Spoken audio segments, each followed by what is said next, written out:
వాళ్ళని ముందు ఆ పనులు చూసుకోండి. మీరు ఈ రెండిటికన్నా ముఖ్యమైనది ఏంటంటే మీరు ప్రజలకు ఇచ్చినటువంటి వాగ్దానాన్ని దయచేసి దృష్టి పెట్టండి. బీఆర్ఎస్ పార్టీ అట్టర్గా ఫెయిల్ అయింది కాంగ్రెస్ పార్టీ యొక్క తప్పుల్ని ఎక్స్పోజ్ చేయడంలో. అందుకే కాంగ్రెస్ పార్టీకి ఈ మున్సిపాలిటీస్లో బెటర్ రిజల్ట్ వచ్చిందని నేను అనుకుంటా ఉన్నా. లేకపోతే ప్రజలు మాత్రం ఆల్టర్నేట్ లేక వేసిరు తప్పితే ఉండి కాదు. ఇక సరే, మనం రాజకీయ శక్తిగా వస్తామనగానే బీఆర్ఎస్ పార్టీ నుండి అనేక మంది సోషల్ మీడియాలో కావచ్చు, ఇంకో చోట కావచ్చు, రకరకాలుగా ట్రోలింగ్ చేస్తూ ఉన్నారు. వాళ్ళందరికీ నేను ఒకటే మాట చెప్తా ఉన్నా, ఎట్ సిర్ఫ్ ట్రైలర్ है, पिक्चर बाकी है. సో సో సో ఇప్పుడే ఇప్పుడే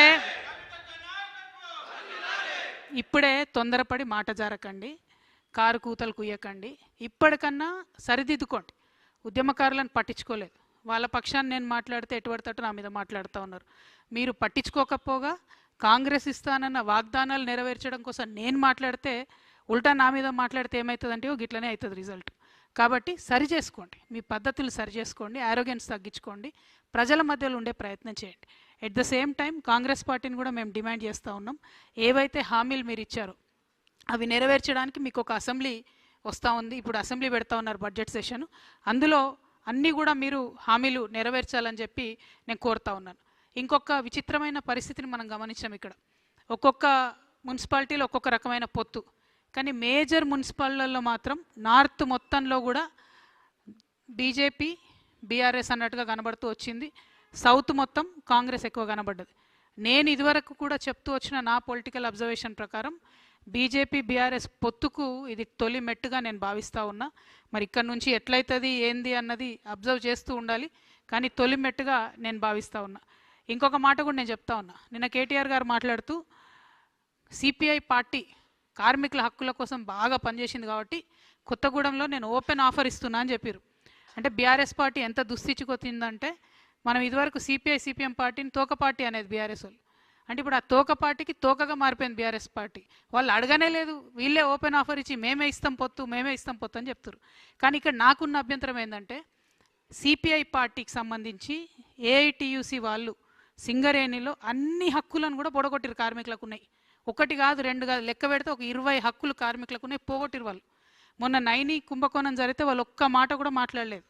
వాళ్ళతో వీళ్ళు పొత్తు పెట్టుకుంటా అంటారు. ఇంకొక మాట, ఇదే సిపిఐ సాంబశివరావు గారు అసెంబ్లీలో నిలబడి కాళేశ్వరం విషయంలో కేసీఆర్ గారిని బీఆర్ఎస్ పార్టీని ఎన్ని మాటలు అన్నారో కేటీఆర్ గారు ఒకసారి చూడాలి. చూసినాక కూడా పొత్తు ఓపెన్ ఆఫర్ అంటే మరి ఆయన చేసిన ఆరోపణలన్నిటికీ బీఆర్ఎస్ పార్టీ ఒప్పుకున్నట్టు అవుతుంది. ఒకవేళ లోకల్గా ఎక్కడన్నా వాళ్ళది వాళ్ళు సరి చేసుకోవడం వేరు, కానీ బీఆర్ఎస్ యాజ్ ఎ పాలసీ సిపిఐతో మేము పొత్తు పెట్టుకుంటున్నాం, అది కూడా కార్మికుల హక్కుల కోసం అంటే మాత్రం ఇది నయవంచన. ఎందుకంటే సిపిఐ పార్టీ కంప్లీట్గా కాంగ్రెస్తోని మిలాఖత్ అయి ఉన్నది. ఈ 2 ఏళ్ళుగా వాళ్ళతో ఉన్నారు. మెడికల్ బోర్డు ఒక్కరోజు కూడా పెట్టలేదు సింగరేణిలో. సిపిఐ మాట్లాడదు, బీఆర్ఎస్ మాట్లాడదు. మళ్ళీ మాట్లాడితే జాగృతి మాట్లాడాలి, లేకపోతే హెచ్ఎంఎస్ రియాజ్ అన్న మాట్లాడాలి. అంటే కార్మికుల హక్కులు వాళ్ళకి అవసరం ఉన్నప్పుడు మాట్లాడరు, కానీ మీకు పొత్తులు వచ్చినప్పుడు ఒక కవరింగ్ లెక్క, ఒక షీల్డ్ లెక్క మాత్రం కార్మికుల హక్కులు అని మాట్లాడుకుంటే కార్మికులు నమ్మరు. సింగరేణిలో కూడా ఎన్నికలు వస్తున్నాయి, దాంట్లో కూడా జాగృతి హెచ్ఎంఎస్ పొత్తు ఉంటుంది. అప్పుడు కూడా మా యొక్క ఏదైతే కార్మికులకు మనం చేసినటువంటి అంశాలు ఉన్నాయో కార్మికుల దయతోని మా పవర్ ఏందో కూడా చూపించే ప్రయత్నం చేస్తామని తెలియజేస్తూ, మరి ఏఏఎఫ్బికి సంబంధించి జోజిరెడ్డి అన్న ఉన్నారు, వారిని మాట్లాడవలసిందిగా కోరుతా ఉన్నాను. అందరికీ నమస్కారం. ముఖ్యంగా తెలంగాణ ప్రజలందరికీ కూడా ఆల్ ఇండియా ఫార్వర్డ్ పార్టీ పక్షాన మా పార్టీ జాగృతి పార్టీ 2 కలిసి ఉద్యమ సంస్థ జాగృతి, ఈ 2 కలిసి కూడా పోటీ చేస్తే ఇంతమందిని గెలిపించడం అనేది చాలా సంతోషం. అదేవిధంగా వారందరూ కూడా ప్రత్యేకంగా కృతజ్ఞతలు. ఈరోజు చాలా విషయాలు జాగృతి అధ్యక్షురాలుగా చెప్పడం జరిగింది. దీంట్లో ముఖ్యంగా నేను చెప్పదలుచుకుంది బీజేపీ.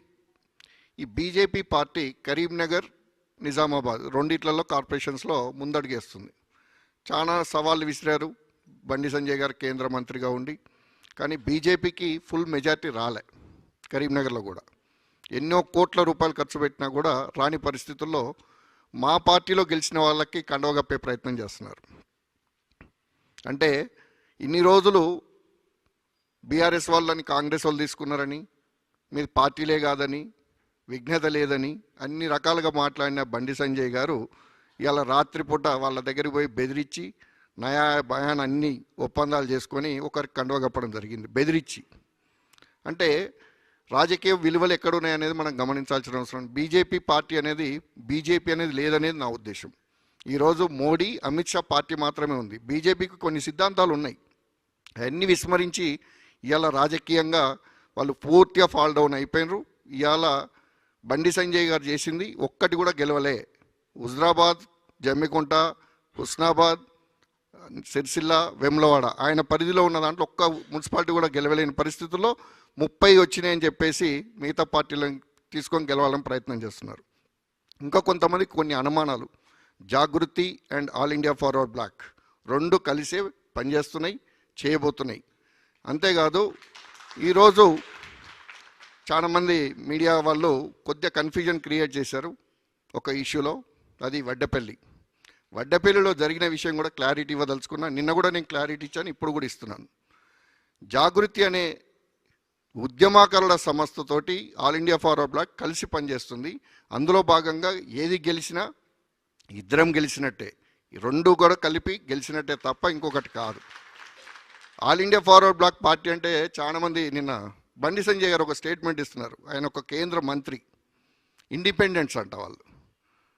ఆయన పుట్టకముందు బీజేపీ అనే పార్టీ పుట్టకముందు 1939లో నేతాజీ సుభాష్ చంద్రబోస్ స్థాపించిన పార్టీ అది తెలుసుకోవాలి ఫస్ట్. ఇండిపెండెంట్ కాబట్టి మేము తీసుకున్నామని ఆన్సర్ ఇస్తున్నాడు ఆయన. ఒక రాజకీయ పార్టీయా లేకపోతే కాదనేది కూడా ఆయనకు తెలియనప్పుడు మేమేం చేసే పరిస్థితి లేదు. సో ఆయనది విఘ్నతగా వదిలేస్తున్నా. ఈరోజు చాతగాని బీజేపీ పార్టీ ఖచ్చితంగా చెప్పాలంటే కరీంనగర్లో కూడా ఓడిపోయినట్టే. ఆ 30 కోట్లు ఏదైతే ఖర్చు పెట్టిండో ఓన్లీ కరీంనగర్ కార్పొరేషన్ మీద, మేము కనుక తెలంగాణలో ఖర్చు పెట్టినట్టయితే ఇంకో 100-150 గెలిచేవాళ్ళం. మేము రూపాయి ఇవ్వకుండా, డబ్బులతో వ్యవహారం కాదు, సుభాషిజం అనేది తీసుకెళ్ళండి, మీరు నచ్చితేనే రండి పార్టీలోకి అని చెప్పేసి మేము ఆ పద్ధతిలోనే ఇచ్చినాం తప్ప డబ్బులతోటో ఇంకోటితో చేయదలుచుకోలే. ఎందుకంటే ఇప్పుడు డబ్బులు పెట్టి చేసే రాజకీయాలు మా సిద్ధాంతానికి విరుద్ధం.